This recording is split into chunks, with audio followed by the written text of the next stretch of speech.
La la la la la la la la. Hello guys and welcome to the third episode of Eurorack with Bo. In today's episode we are rack mounting the Mother 32.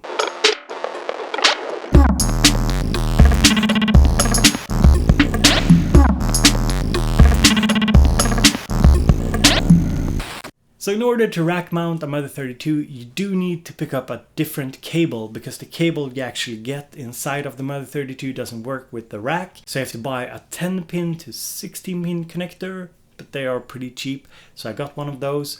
And without further ado, I just want to take you through the process of rack mounting it, and then we'll have, a little listen and see what we can do with it. So guys, let's do it.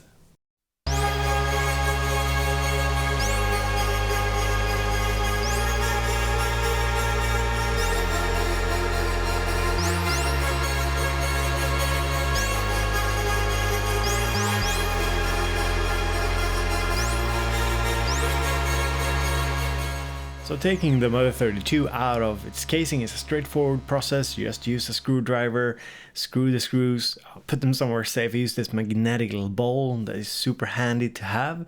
And you can actually use the screws that you get with the Mother 32 to rack mount it. And then you just pull out the two cables that are connecting the Mother 32 to its casing. So this is what a case looks like without the Mother 32, and as you can see it's a sliding rails system, so when you eventually want to put the Mother 32 back it's a bit fiddly. And next up we connect the 10 to 16 pin connector, just make sure the red line is on the right side, and then you just rack mount the Mother 32, and also of course make sure to connect the power the right way. Now I think the Mother 32 has this kind of fail-safe, so if you connect it the wrong way, it should be okay. But yeah, I wouldn't gamble. I'm a scaredy cat, so I try to do it the right way the first time. And next up we'll have some demos, and then Scott will join in. He's one of my patrons and he'll give his thoughts for the day.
Hi, I'm Scott. Semi-modular synthesizers are a great starting place.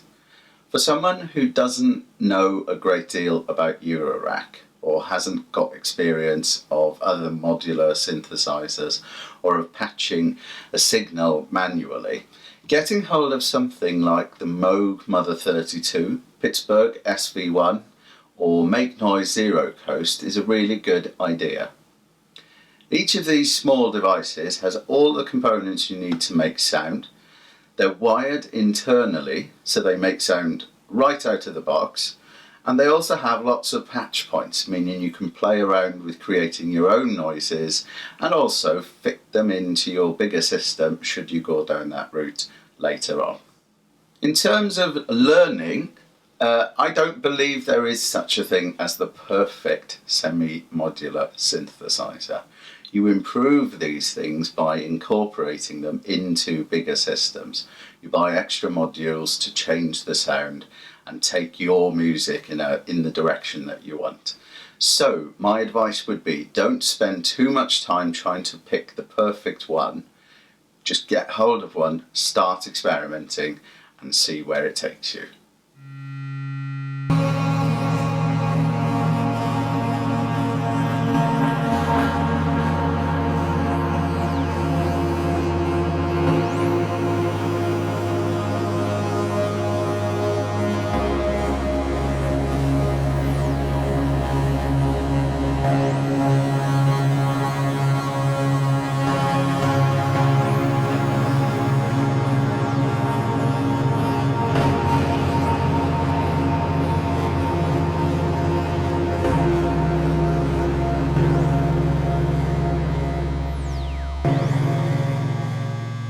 So this was the third episode of Eurorack with Bo. I hope you enjoyed it. If you did, hit the like button, consider subscribing, and you can always support the work I do over on patreon.com/BoBeats with a little monthly donation to help me spend all this time on making the videos.